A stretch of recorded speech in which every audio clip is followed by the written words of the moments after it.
The last thing I expected on a quiet Saturday afternoon was divorce papers thrown at my face in front of the whole neighborhood. Sarah had always been dramatic, but this was something else. Her hands were shaking, but her voice, God, it was cold as ice when she dropped those papers into my lap. She didn't even wait for me to process it. No warning, no softening the blow. Just, I'm done, I'm moving in with Kyle. Her words hit harder than the wind whipping around us, cutting through me. Mrs. Gardner was standing at her mailbox, eyeing the scene like it was a new episode of some reality show.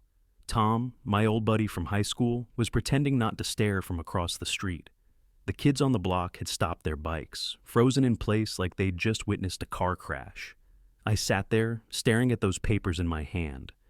"Don't bother trying to fight it," she said, her voice dripping with something between relief and disdain. "You never were good at anything. Not the house, not the business, and definitely not me." I wanted to say something, anything, but my mouth was dry, my stomach twisted in knots. I couldn't let her see how badly I was crumbling, not with everyone watching. "Enjoy your new life with Kyle," I said, forcing the words out, trying to keep my face neutral. It wasn't even her breaking up with me that hurt the most.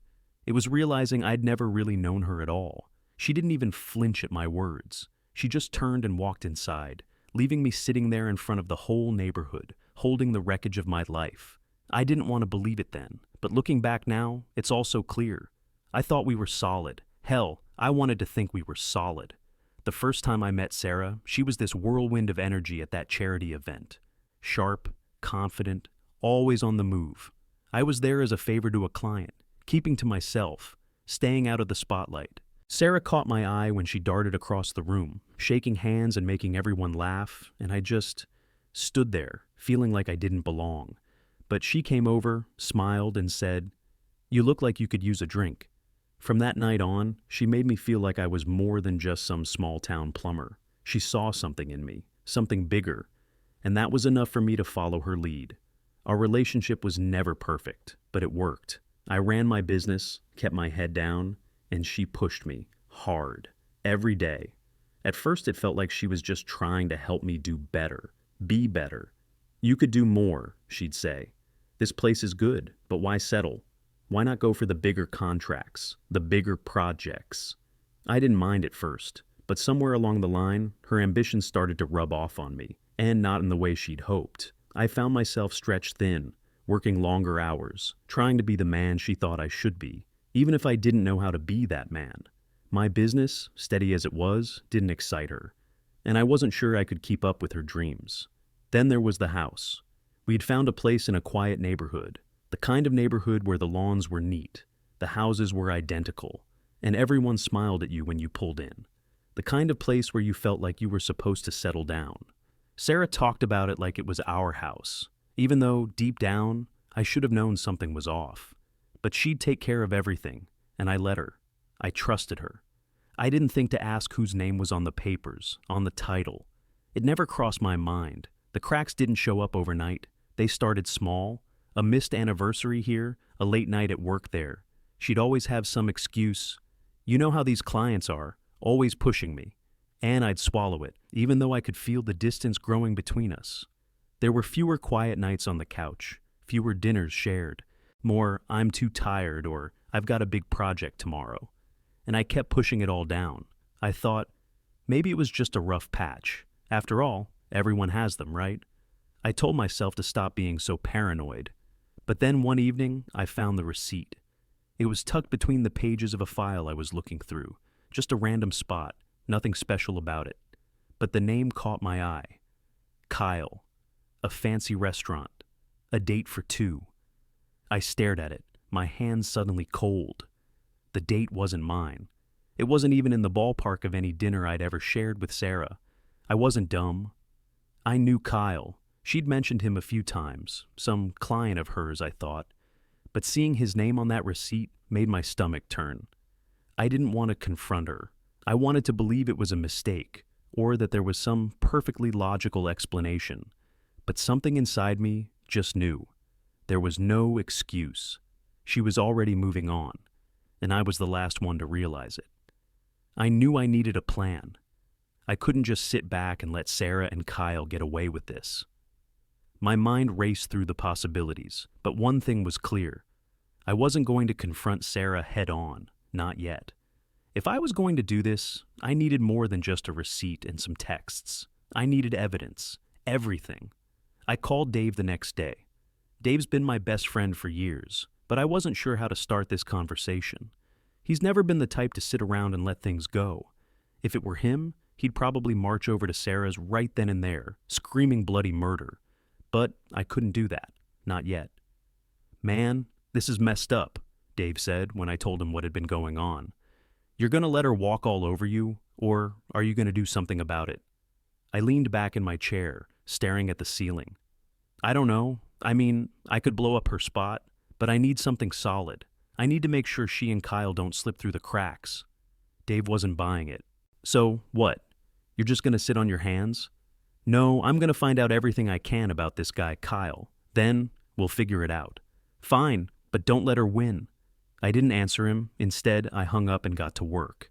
I spent the next few days tracking down Kyle. He wasn't hard to find. Sarah had left enough of a trail for me to follow. His social media was like an open book, but the deeper I dug, the more I realized this guy was trouble. Kyle was involved in a handful of businesses, all of them suspicious. None of them were solid. I couldn't put my finger on it at first, but something about each one didn't sit right. He had too many partners who were never around, always vague on details, never showing their faces. It was like they were all just smoke and mirrors. I started looking at financial records, bank statements, charges, everything. The more I pieced together, the clearer it became. Kyle was running scams, small ones, big ones, but all of them had one thing in common. He'd screwed people over. Then it hit me. Sarah wasn't just in a relationship with Kyle. She'd been using him to get ahead in life. She was leveraging him, her career, everything about her social life, for financial and social gain. This wasn't about love. It never had been. I thought about all the times she'd come home late, always working. All the little trips she'd taken, the things she'd brushed off. It was all a front, a game, and I had been the pawn. But it was worse than I thought. I reached out to Sarah's family, hoping they could shed some light on this. I asked about Kyle, about her business dealings. They all acted clueless, like they had no idea what was going on. They didn't even know about the trips, the dinners, the lies. I could see it in their eyes. They didn't want to know. I don't think they cared. Sarah had them all wrapped around her finger, and it made me sick. That's when I realized just how deep this went. It wasn't just about me and Sarah. It was about everything. Kyle had been playing this game for years, dragging people into his mess, and Sarah had been in on it the whole time. And then I found the lawsuits. I'd been digging through Kyle's background when I found a string of them, several cases involving fraud and defrauded business partners. There were more than a dozen people who had lost everything because of him. They all had similar stories, investments gone wrong, business deals that turned out to be nothing more than smoke and mirrors. I didn't know what to do with this information. My heart pounded. This was what I had to bring down. This wasn't just about a broken marriage anymore. This was about making sure Sarah and Kyle didn't ruin anyone else's life the way they'd ruined mine. I couldn't let them get away with it. The stakes were higher than I ever imagined. I waited until Sarah got home from one of her meetings. She walked through the door like nothing was wrong, like we hadn't been living in a house of lies for months. The door clicked shut behind her, and I was already standing there, arms crossed, waiting. She froze when she saw me. "What's going on?" she asked, her voice light, like she hadn't just been plotting behind my back for God knows how long. I didn't waste time. I pulled out the stack of receipts, the text messages, and the files I'd gathered on Kyle, the money transfers, the hotel charges, the evidence of his shady business dealings. I laid it all out on the coffee table between us, piece by piece. Her face shifted, a quick flash of surprise, then nothing. Her eyes narrowed. "Mark, what the hell is all this?" I didn't let her distract me. "You want to tell me about this dinner?" I pointed to the receipt, the one from that fancy restaurant. "You want to tell me who Kyle is and why you've been lying about everything? About your trips, your work meetings, your so-called business advisor?" Sarah's mouth twisted into a tight smile, but her eyes betrayed her, just a little. It wasn't fear, though. It was annoyance, like she was bored with my little show. "You don't get it, do you?" she said, leaning back in her chair. This is business. You've never understood that. Business? I said, my voice rising, a little bitter. You've been screwing around with Kyle for months, and you call that business? You're in love with him? No, you're using him. And now you're going to tell me it's all just business? Her smile flickered again, and she shrugged. Honestly, Mark, get over it. You're predictable. You always were. I didn't need you to provide. I needed you to stay out of my way. She said it like it was nothing, like I was just some obstacle she had to work around. I could feel the blood pounding in my ears, the sting of every word she'd thrown at me, but I stood my ground. No, I said, and for the first time in a long while, I didn't let her words crush me. You don't get to walk away with everything, not this time. This house, the business, everything. It's mine too. I'm not some fool you can push around anymore. Her eyes flicked to the papers I'd laid out, and I could see her calculating. For a second, she looked like she might say something, but then she just laughed, sharp, mocking. You really think you're going to take me to court, Mark? You think you got the leverage to go after me? I already contacted a lawyer, I said, feeling a strange calm wash over me. We've frozen your assets, and this whole thing, all your little scams with Kyle, it's not just going to disappear. I've already filed a counterclaim. Her face shifted then, just for a moment, and I saw it, the crack in her armor. She didn't argue. She didn't try to sweet-talk me. She just stared at the papers like they were a death sentence. Fine, she said, her voice suddenly cold, almost calculating. You think you've won, but you haven't. You can't keep me from leaving. I'm taking Kyle, and we're starting over. I watched her walk toward the door, her eyes not meeting mine. She was already packing up her life, just like that. But then she froze when she reached the handle, like something in her brain had caught up with her actions. I stepped forward, slow, my voice steady. You're not walking out with everything you think you will. Not anymore. She didn't respond. She just stood there for a second, her back to me, before she turned the knob and pulled the door open. But it was too late. The lawyer I'd hired had already done his job. I had already made my move, and as Sarah stood there, the realization hit her too late. She wasn't in control anymore. She slammed the door behind her, and I didn't flinch. For the first time in years, I was finally free. The moment Sarah slammed that door behind her, something inside me shifted. I wasn't just angry anymore. I was determined. The game had changed. I wasn't about to let her, or Kyle, destroy everything I'd worked for, everything I'd believed in, without a fight. I called Rebecca, my lawyer, the next morning. Rebecca was sharp, maybe a little too sharp for my liking sometimes, but I needed her now more than ever. She listened, and when I finished, she said what I knew deep down. This wasn't going to be some quick divorce. Sarah and Kyle weren't going to just walk away from all the lies they'd been living. We needed to go public. It would minimize the damage, and if we played it right, it would expose everything.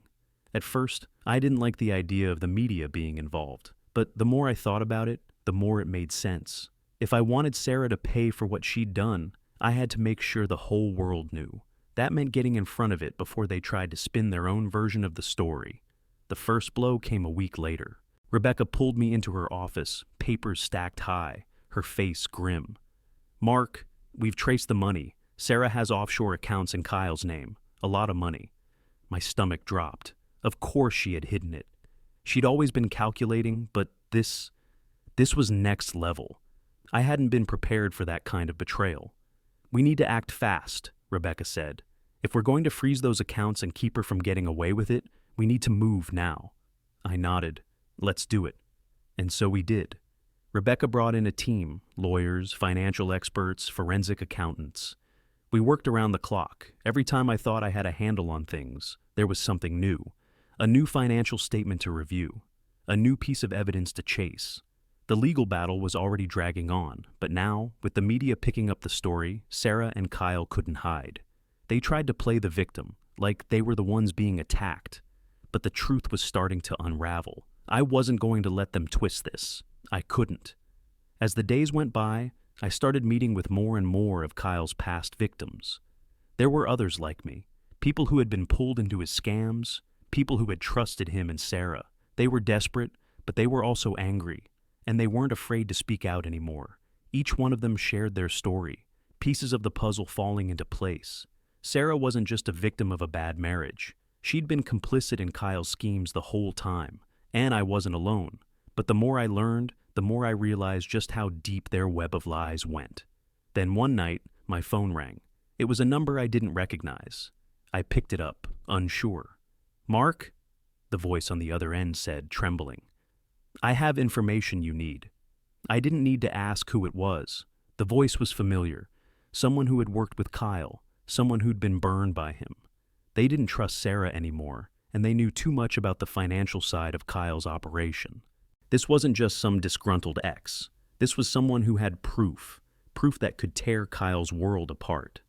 "I've got access to the accounts," the voice said, "and I know about a few transfers Kyle made to an offshore account.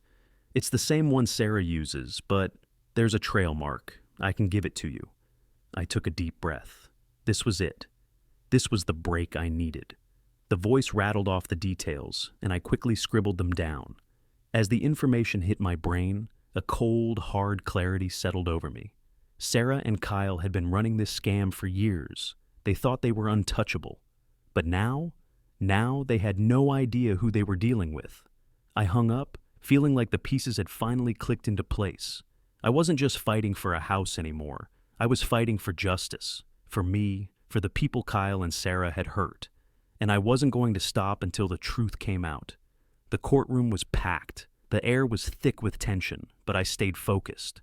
I knew this moment was coming, but nothing could have prepared me for the feeling of watching Sarah's empire crumble. Every lie, every manipulation, all the things she'd carefully crafted over the years, today, they were all being torn apart. Rebecca was relentless on the cross-examination. Sarah's defense was shaky from the start, but she tried to hold on, pretending like none of the evidence mattered. She tried to act like she wasn't caught, like she could still control the narrative. But the more Rebecca probed, the more Sarah's confidence cracked. I could see it in her eyes. She was panicking, struggling to keep her composure. When Sarah tried to claim that everything she did with Kyle was for the business, Rebecca didn't hesitate. She laid out the evidence: Sarah's hidden offshore accounts, the financial transfers to Kyle, the receipts from their trips, the texts where Sarah admitted everything. The jury could see it all for themselves. It was a disaster for her. Sarah's story was falling apart, piece by piece. Kyle wasn't doing any better. He tried to weasel his way out of it, throwing out weak excuses and trying to downplay his involvement. But the truth was clear. He was a fraud, a manipulator, and everyone in that courtroom could see it. His past caught up to him fast. The prosecutors were on him like sharks, and it didn't take long for the jury to start looking at him like he was already guilty. As the day wore on, I felt a sense of calm I hadn't expected. I wasn't angry anymore, or sad. I just knew I was finally taking control. Everything had been ripped out from under me once, and now I was taking it back. Sarah, for all her charm and ambition, couldn't escape the truth. And Kyle? He was sinking fast. The jury deliberated for what felt like hours, but when they came back, the verdict was quick and final: guilty. Kyle was convicted on all counts, and restitution was ordered for the victims, myself included. It wasn't just about the money. It was about justice, about making sure no one else got hurt the way I had. Sarah sat there, her face pale, her lips tight. She looked like someone who just realized the game was over. The house, it was mine now. The business, it was mine. The divorce was finalized that same day. I didn't say anything to her when the judge banged his gavel. I didn't need to. I walked out of that courtroom with my head held high. Not because I had won, but because I was free. I was done being her fool, done being anyone's fool. Outside, I took a deep breath. The weight of everything, the lies, the deceit, the years I'd spent living in a fog, was finally lifted.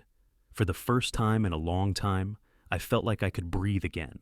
Then, as I was heading toward my car, a voice stopped me. "Mark?" I turned to see Tom, a former client of mine, walking toward me.